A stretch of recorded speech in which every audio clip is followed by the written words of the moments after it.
Their father and grandmother of a 10-year-old in Bangor who died earlier this month are now charged with murder. TV5 has learned they will be in court tomorrow, and all court documents have been sealed. 33-year-old Joshua Smith, 35-year-old Jem Bean, and the child's paternal grandmother, 56-year-old Misty LaTourette, were arrested yesterday. On February 18th, the child was taken to a hospital in Bangor with life-threatening injuries. Bangor police and Maine DHHS were notified. Police say the child died that night. An autopsy done by the chief medical examiner in Augusta determined the child's death was a homicide. Neighbors in Birch Hill Estates told TV5 police could be seen at the house all last week.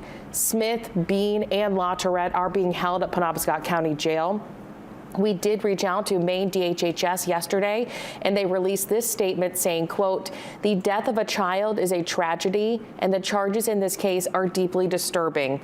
They went on to say, quote, "The department will continue to do all it can to support the pursuit of justice in cases of violence against children." Maine DHHS declined to comment on whether the family had previously been under investigation.